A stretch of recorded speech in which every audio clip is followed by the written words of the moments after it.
Hi, I'm Marcia Roscoe, leading the Breathing in Christ community since 2013. Breathing in Jesus, examining what's most important to live into our desire to love God, ourselves, and others deeper.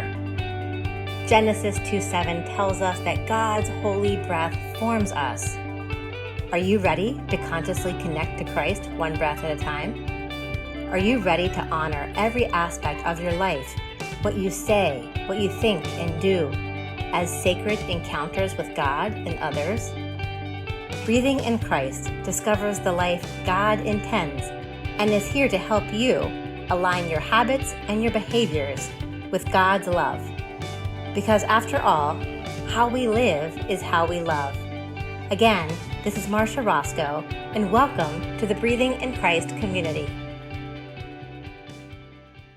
I am thrilled to bring to you today Ashley Moss, who is a water type, but more importantly is the newest member of the Breathing in Christ team. So we have your wonderful picture and a brief bio on our webpage, but Ashley, I would just like you to introduce yourself to our Breathing in Christ listening community because you are an official team member.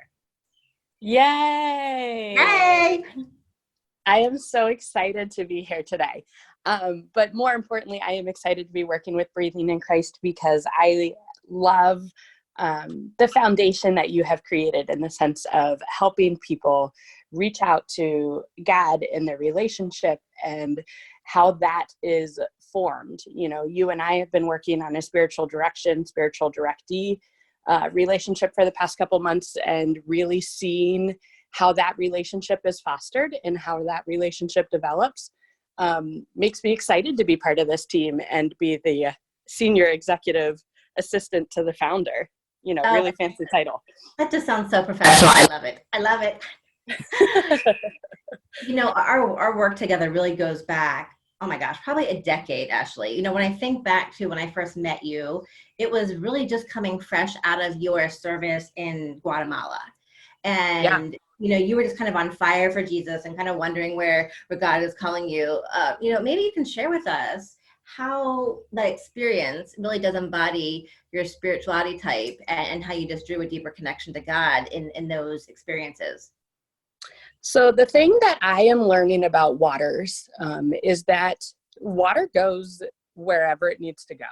It finds a crack, it finds a puddle, it finds, you know, it comes in raindrops, it comes in snow, it can be frozen, it can evaporate and be the awful humidity that we have right now. But, you know, it just goes wherever it needs to go. And so that is kind of, when I went to Guatemala and when I came back from Guatemala, that was just the earning that was inside of me trying to figure out where I needed to go next and how I needed to serve next and who I needed to serve next. And, you know, serving myself as part of that, but also finding myself in a community that also supported and established those same pushes and urges. So that, you know, it wasn't just one community. It wasn't just one type of people. It wasn't just the people of Guatemala, but I was also finding people here in the United States or in, you know, I have this desire to go to other countries, but I haven't gone there yet. But that fluidity or that movement of the water is still pushing and pulling in a bunch of different directions to help you figure out where you need to go. Absolutely. And I remember when you came back here, you were really comfortable with the not knowing necessarily what might be next. Like you knew God was up to something, but you know, the imagery was kind of like almost like a whirlwind. Like, okay, so I know that God's up to something here, but I'm willing to be present to it and allow God to speak to me. And so is that something that's typical for you, that you feel like you're able to just be present and wait for the next direction, you know? I would love to answer that question 100% yes. However, we want honesty. However, you know, and I think this COVID pandemic has created some of that as well, where just the unknown is becoming a bit of a challenge, Sure. and sitting in the unknown and sitting in the You don't know what's going to happen tomorrow. I unfortunately was furloughed and was laid off. And so not knowing when my job would come back, not knowing when we'll be able to go back out on the street, when we'll be able to sit face to face, when we'll be able to hold my nephew. Those are all unknowns that I am sitting and struggling with every day. But there's also this sense of it's okay to be unknown. And I think that's where, my water has helped a little bit recently, just in the sense of it's okay to be unknown as long as we're not sitting stagnant. And it's okay to sit in this unknown as long as we're still moving forward or backward, whatever way you need to move. As long as we are still moving, we are still, that unknown is at the end, but it's not as scary as long as we are still taking steps forward. Yeah, when you talk about that, I can see the parallel to the water type, because I think about if we're not moving, then think about stagnant water, how it gets really toxic and murky and ugly and not good things grow in it that smell like horrible. But you mentioned even if you're going forward or going backwards, like either way, a stream moves upstream, downstream. And so I can see that really just even embodied in your explanation there. So like in this season, in the unknown, in this liminal space, are there practices, behaviors, ways of being that help you tend to this, that you're able to just notice God's presence and also just kind of calm your soul? So for me, it totally differs from day to day. I have tried to do a very same practice every day where, you get up, you journal, you read, you listen to music or something very similar. And that just doesn't work for me. I am a very much get up with the morning, see how I'm feeling, see what I need to do, and out the door we go. So for instance, this morning I got up and I started to write in my journal and I'm like, nope, not feeling that today. So I just played praise and worship music. And, I sat and listened to praise and worship music while I was having my coffee this morning, and yesterday I journaled for an hour, so it all depends on what, my soul needs in the morning when I get up, like what's going to be the best feed for me in the morning, and I think that's one of the cool things about being a water though, is that because I mentioned before, we come in so many different forms, like water itself comes in so many different forms, that it allows us to feel okay with our practices being different every day. I go to Bible studies sometimes and all the ladies will sit and talk about how they can read for an hour in the morning and then journal and reflect. And I am almost jealous of the way that they do that, because that's just not me, right. And I have tried to do that so many times, and I have tried so many different journals and so many different studies, and that's just not me. And it has taken a couple years to be okay with that. But, I did my worship this morning. I did my devotion this morning. It was just in a completely different way. Yeah, and I think what you're speaking to, Ashley, is the fact that the journaling, the studies, even that language is more typical of the earth spiritual type. And so to be freed from this notion that we all need to connect to God in the same ways, the same practices, and so I'm hoping that understanding your water type might free you from this expectation that, okay, I need to sit down and have this formal structure to my relationship with God. But here's what I know about waters, is that many of them are incredibly creative and expressively creative. So I'm an air type, and so I have a creative bone in my body, very expressive in words and ideas. But a lot of waters are creative artistically, musically, painting. Do you see that you have got some gifts in the creative area that are expressive, that might be a way to connect to God? That's a great question. And the image that popped into my head when you were talking about being creative and was water finding its own pathway. Oh, you pour water and it's going to go wherever, it's going to blaze its own trail. And so I just thought that was kind of cool. But I love painting. I love being creative. I work for a high school. and the high school is doing their graduation ceremony tonight.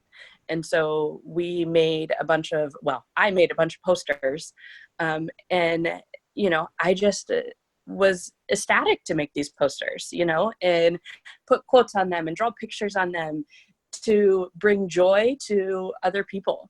I find joy in creating the art piece or creating the poster or sewing or any of that. Like, I find joy and I find peace in doing that, but I find more joy in giving the piece to someone else. I recently gave you a picture of a tree with a swing on it. Yes, and that was early on in the COVID season, yes. That was very early on. It is not my favorite piece whatsoever because I see more flaws than I do. I don't see them, right. Perfection. And I think that's also part of just being an artist is you see more flaws in everything that you've created than what you've done. But looking at the piece, I knew that I wasn't going to be able to fix the flaws. And so I called the piece done. And so in giving the piece to you, though, you saw a beautiful masterpiece that didn't have any flaws or didn't have any mistakes or errors in it. And so for me, that helps take the pressure off of the mistakes that I saw and the mistakes that I see. And, the joy that you received in getting that piece and hanging it in your house is more than enough joy for me. So, as you're talking about drawing and painting the pictures and bringing them to someone, I also know that you were quick to show up and make masks and deliver them. You've got this real creative spirit that immediately responds so in service. And the heart type are often that feeling helper type, but you also seem to have a sense of urgency and a call to action where needed, like a first responder. And that's also kind of revealed in what you do, right? Is, as a sports trainer on the field, if a football player gets down, you have to immediately respond and be there and be a calming presence. And so I really do see both the water and the fire in you in the ways that you experience the world. Does that seem to be the case for you?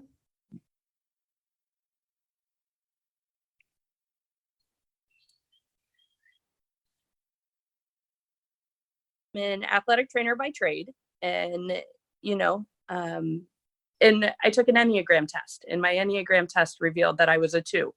And there was no doubt about it because I think I took 5 versions, and I'm a 2.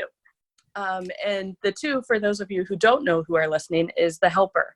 And the helper helps no matter what, and that's part of the healthy side, is that they find the most part about themselves in helping other people. But the unhealthy side then is being, is helping so much that they lose their own identity and they lose who they are themselves. And so when I say when I was a fire, but when I was more of a fire, I found that I struggled with saying no to people, and I struggled with just going and helping without even asking if people needed help. Part of athletic training is you run out onto the field and you take care of a kid who is not able to ask for help because they're just down and you're being called out. But you can't do that in real life. Right. Like you can't do that all the time, and going with like the helping nature, not everybody wants help and not everybody needs help. And so sometimes I would find that I would go to help people and they wouldn't be appreciative of the help that I was giving them. And that's because they didn't need it and I didn't bother to ask. And so as I transitioned from a fire to a water, it allowed me to still help, and it just opened my eyes a little more in the sense of looking and asking first where I was going and looking where the help was needed to then be able to go give the most of myself to that situation. Yeah. So that really is a balance. I mean, with the spiritual types, it's that ideally we would learn to draw from all four of them because God's nature is reflected in each of them. And so I love how you were aware that a fire can be, all consuming, all burning. And even with water, it can be a tidal force or it can be a nice calming spa bath, and so just to be Exactly. aware of water is very versatile and does come in many different forms. But the heart type in this type is able to slow down and be reflective of other people's feelings and be paying attention to what's really needed here. So it sounds like you've been able to draw from the strengths of both of those in this. Well, and that's definitely something that I have drawn more from as I've gotten older. Okay. And as I've experienced more life, because you go to Guatemala, I went with Habitat for Humanity. And, you come back from that and you just want to help everybody. You want to sell all your possessions, you want to sell your car, sell your house, and just give to everybody. But that's not, like, we call it in the Habitat world, like your mountaintop experience. Yeah. You've had your mountaintop experience when you're in Guatemala, and you've got serious mountain relapse when you come back to America. Yes. I've been, yep, you do. Yeah, and it's just crazy to try and adjust to that. But, you look at what you have, and at least for me, it was all about, what do I have that I can give to other people? And the most thing that I focused on was, what can I physically of myself give? So, I volunteer nonstop. I volunteer for Habitat for Humanity, for our community food bank, for races, and relay events and marathons, and, with the Falcon Packs in our community, or making masks for other people. I find a need and I want to try and fill it as best as I possibly can. Right. I mean, even how you talk about your resources of yourself and your time and your possessions, that's a very heartfelt, fluid response to come back and say, okay, what of this do I actually really need? And how do I give this back? I mean, when I think about the different spiritual types, how we give and how we are motivated to respond, whether there's a direct appeal for maybe a social ministry organization or a feeding ministry, what motivates us really does indicate our spiritual type. And so relationships for the heart, for both of the heart types, especially water, relationships motivate giving of money, giving of time. So everything that you just shared really embodies this nature of relationships are most important. Have you experienced relationships as pivotal in, like, if you look back over the span of your entire life, have relationships always been pivotal? Relationships have been everything. I move into a new location or start a new job, part-time job, or, even the relationship that you and I have that has grown and developed over the 10 years for me working for you, on multiple different facets. But, relationships, and even relationships with my own family, like how could I forget them?